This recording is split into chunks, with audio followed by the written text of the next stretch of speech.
Uh, Good evening and welcome to GC News, Saturday at 9. I'm qerqjeremy. And I'm Charles G9. Despite weather conditions looking bleak, two astronauts have finally departed from the International Space Station on the U.S. rocket at U.S. soil today. The launch was postponed due to unfavorable conditions. SpaceX partnered with NASA to send two astronauts to the International Space Station, its first time since 2011. That an astronaut has been launched from U.S. soil. The President and Vice President were also at the launch site watching, and said that the next mission is to return to the moon permanently and go to Mars. We're very excited to find out how this will turn out, as the launch happened early today at 3:22 p.m. Eastern Time, and is expected to be a 19-hour journey. All right. Fury sparked by George Floyd's death in Minneapolis police custody spawned massive protests and chaos across the country Friday night, into Saturday morning. Minnesota Governor Tim Walz said Saturday protests that initially were peaceful earlier in the week have now turned toward wanton destruction and chaos. Our tactics are to try and reduce loss of life and restore order, he said. In New York, demonstrators blocked the Brooklyn Bridge, while Atlanta, Portland, and Los Angeles, also saw violence. In Washington, the White House was briefly locked down as demonstrators hurled stones at police and security guards. A 19-year-old man was killed in Detroit after shots were fired into a crowd of people. Meanwhile, the Federal Bureau of Investigation is investigating a shooting at a federal building on Friday that killed an officer with the Federal Protective Service and injured another. Across the country, hundreds who engaged in the protests were arrested as police cars were burned and scuffles broke out between law enforcement and protesters. In Houston alone, police said that they have arrested 200 people. Back in Minnesota, Walz called the situation on the ground incredibly dangerous and incredibly dynamic. Floyd's loved one described him as a gentle giant who coached kids in his spare time, but his legacy, at least in the immediate, will be of the man whose death forever changed the Twin Cities. I understand the hurt. I understand the pain. People have really been through a lot, President Trump said. The family of George is entitled to justice, and the people of Minnesota are entitled to live in safety. Law and order will prevail. The Americans will honor the memory of George and the Floyd family. Kelly Cobb, the wife of former Minneapolis police officer Derek Chauvin, said she was filing for divorce after 10 years of marriage. In a statement issued by her attorney, Kelly Chauvin said she is devastated by the killing of 46-year-old George Floyd, who died earlier this week while in police custody. Kelly Chauvin attorney said she's filed for divorce after the result of this week's incident. Derek Chauvin is facing third-degree murder and manslaughter charges after video surfaced showing him kneeling on Floyd's neck for more than 8.5 minutes, while he pleaded for his life. Her utmost sympathy lies with Floyd's family, with his loved ones, and with everyone who is grieving this tragedy, the statement read in part. While Mrs. Chauvin has no children for her current marriage, she respectfully requests that her children, her elder parents, and her extended family be given safety and privacy during a difficult time. Kelly Chauvin was born in Laos in 1974 during a time of war. In 1977, her family fled to safety in Thailand, where they lived in a refugee camp. The Associated Press reported in 2008 she was crowned Miss Minnesota. Chauvin, the wife of former Minneapolis police officer Derek Chauvin. Oops, my bad. The next one is the teasers. All right. Well, let's take a look at your national weather. Well, that was interesting. Let's take a look at your national weather. I'm Chief Meteorologist JSAC. Let's take a look at your national weather. Let's go to the national high temperatures right now. If we take a look at that, you can see our good old high temperatures. Take a look over in the Phoenix area. It is currently 109 degrees. 109 degrees, but it's a dry heat party. It's not like you're breathing in soup. So, take a look around the map. We can see Medford, California at a 62 degrees, Reno, Nevada, 68. Moving our way over into the Midwest part of the country, Cincinnati, 75, Chicago, 70. Minneapolis is at a nice 66 degrees right there, 66 degrees. Y'all take care out in that part of the country. Not to interrupt you, Why did it say 6:50? Why does what say 6:50? Look at Friday. Shut up. Shut up. Shut up.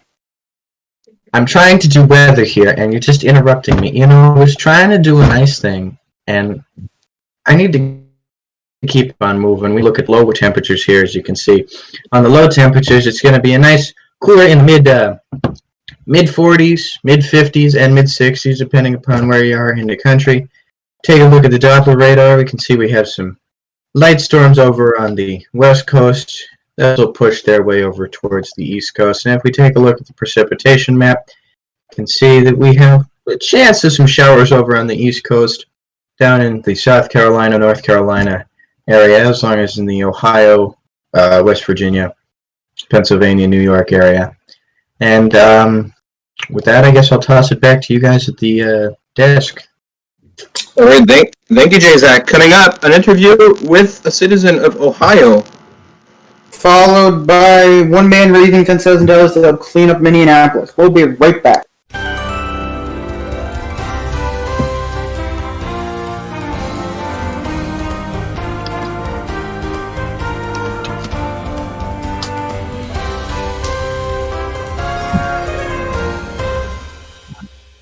Okay. May I understand why it was duplicated for story 4? May I ask why I was in? Okay, so the interview.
Welcome back to GC News. The riots over the past few days have caused a lot of businesses and livelihoods to be destroyed in an instant.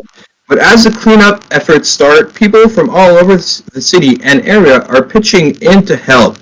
Video shows people from all walks of life cleaning up the city they call home. From picking up parts of buildings burned down to scrubbing off graffiti from walls, it's a team effort to start the process to rebuild. The process to restore Minneapolis will take at least several months to even a year, but everyone, no matter who they are taking their time to volunteer and help restore the Twin Cities.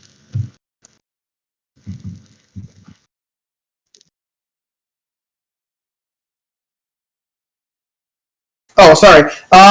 With that out of the way, we have a person in Ohio right now who'd like to speak to us about the current situation. We have our Prime Lion on the line, or more like here. So let's. Hi. Hello, hi. So tell us about the situation in Ohio, shall we? Well, okay, I can start off by earlier this morning. I was on the phone talking with somebody that I knew, and around 1:40ish, I believe the time came out around that time, we had got a notification on our phones. I sent this tweet to Gamer, however, I'm not sure if he can pull it up at the time or if he can pull the picture up. But there was a public safety alert that urged all Columbus City residents to avoid downtown Columbus. And first impression, we were obviously very shocked, very confused. We didn't know what was going on. Something had happened down there. All people have got this alert, and we got to contact family, make sure they were okay. My mom at the time was downtown. It wasn't directly where the protesting and rioting was, however, was about not even 5 minutes away from that. So, but she got back home safely. That's that really kind of pulled my eye open is that, like I said, there was no rioting. There was no harmful protests going on downtown to where they had to shut the area down. It was more of, I believe, to what's being told, a sort of way to not continue to spread the virus, because as you know, the virus obviously still is ongoing. It's being overshadowed by the current situation with George Floyd and the entire Black Lives Matter movement. But when you look at it like this, why can't I hear myself? Okay. When you look at it like this, we've never seen a response like this ever, I don't think, in years.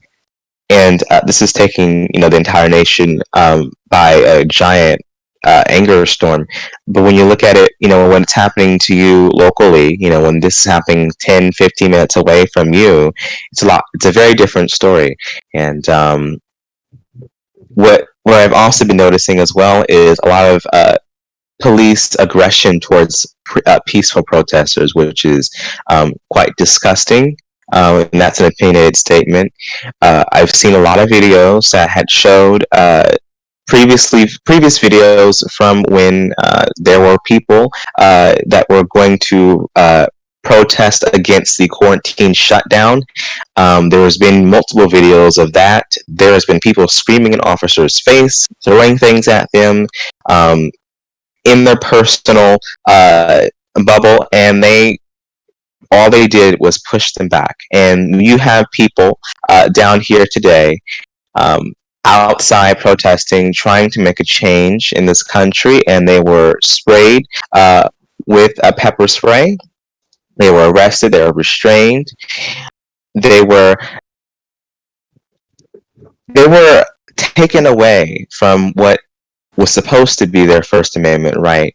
And what I just learned, not even 10 minutes ago, before we came on air, my congresswoman who represents the city of Columbus and its subsiding cities was pepper sprayed this morning for doing absolutely nothing. There's video proof, there's picture proof that shows she was there. She was on the sidewalk. She was not in the streets. It wasn't just her that got pepper spray, but there was multiple other of her staff workers and people who were around her as well. So when you really look at the bigger picture here, and you see what the police is doing to the crowd of people now versus the crowd of people who were armed and at the State House, racism will continue to thrive in this country. It will never cease to end.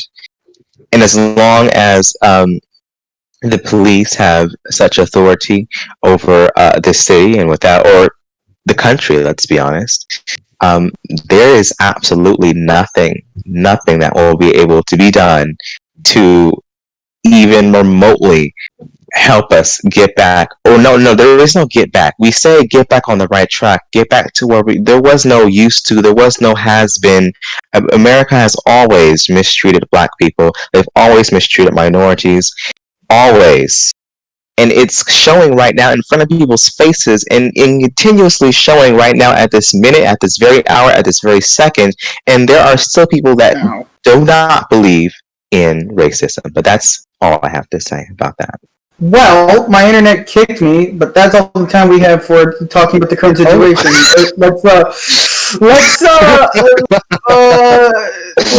Oh my God!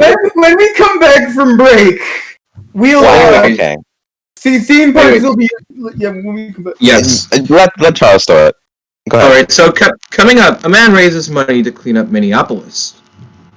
Followed by roller coaster. Roller coaster's reopening, but will people show up? We'll be back after this break.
Welcome back to GC News.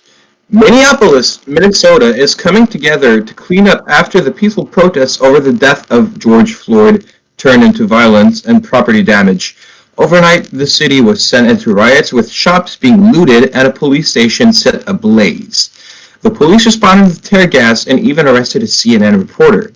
One group of residents, however, were on the street cleaning up a strip mall that had been looted.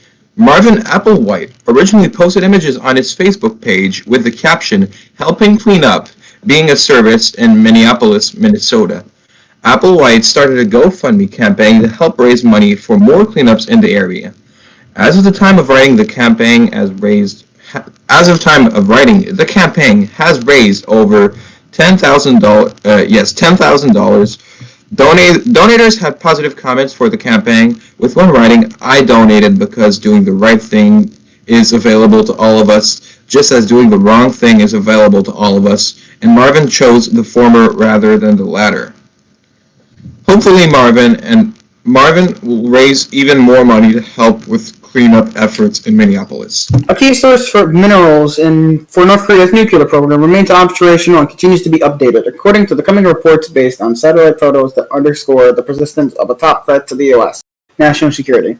North Korean experts Joseph S. Bermudez Jr. and Victor Cha say imagery taken in March depicts ongoing activity at the Pyeongchang uranium concentrate plant, which is believed to produce so-called yellow cake uranium, a precursor of nuclear fuel. Cha, who was President George W. Bush's top Korean advisor, said the continued work of the facility demonstrates the North Koreans' unrelenting efforts to build their capabilities to cite 3 summits and utter failure of one diplomatic negotiation that Trump has put any effort into.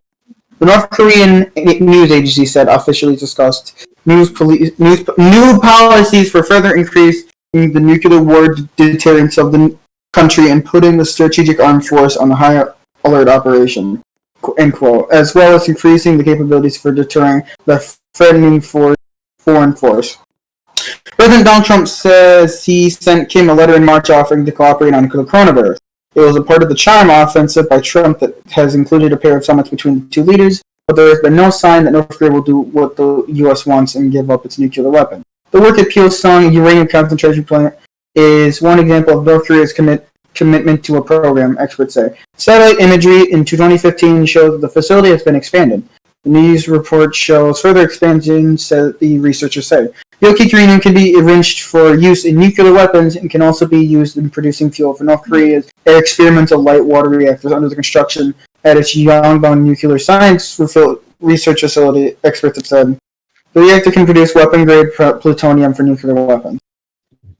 Mickey Mouse and Cinderella are back to rescue your summer, but there won't be any hugs and no parade either.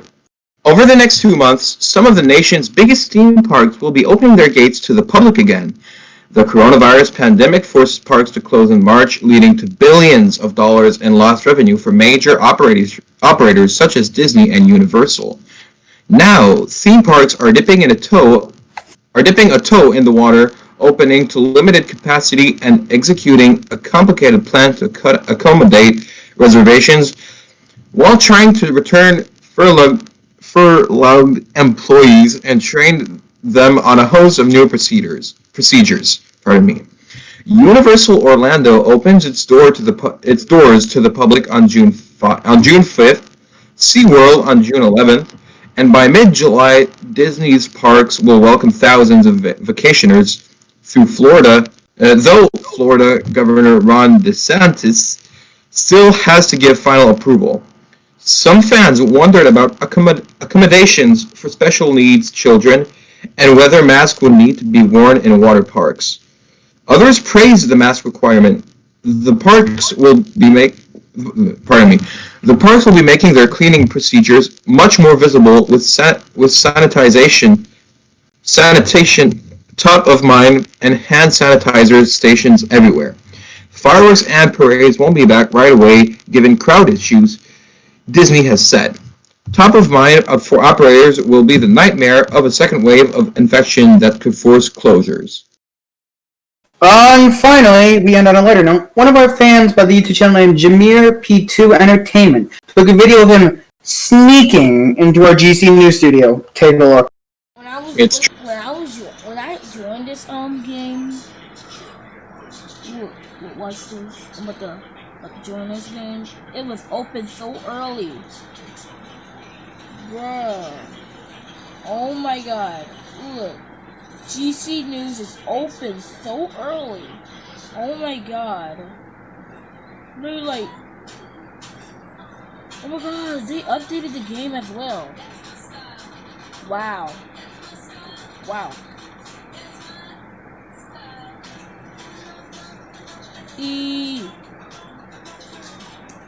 shoot. Oh my god. Woo! We are in GC News. Let's sit here.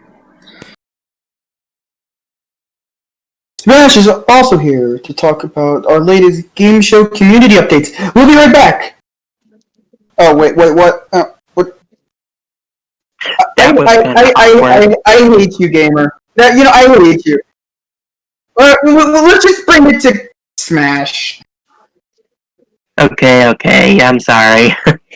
Things are awkward here, but this week in community news, we have Prima beginning this Monday for a talk on their Discord and in Roblox. The festival itself will be on the end of the month at the 27th. For Delirious News, Big Brother 5 premiere will start soon. 4 more housemates will be revealed in the next 2 weeks leading up to the premiere on the 13th, with one final housemate to be revealed during the premiere. The Season 4 house will be turned into a showcase for people to play in soon. Meanwhile, over at TRN, another roleplay set is fixing to happen, or it has happened, should I say. The first season Multimillionaire set has been revamped. It's open now and is free. And finally, congrats to Top and Delirious for their new owners. And remember, press your luck twice tomorrow. Us here at GCW and The Real Deal. Back to you guys at the desk. There. Okay. That's all the news for now. Yeah, I linger. And that's all the news for now. Tune in on Wednesday for more GC News with I Prime Lion, our new weekday anchor, if you haven't figured that out yet, and Johnny Zillion at 6. For Charles G9 and for the rest of our team, I'm qerqjeremy. Thank you for the privilege of your time. Good night. I'm going home. Yeah, I am too.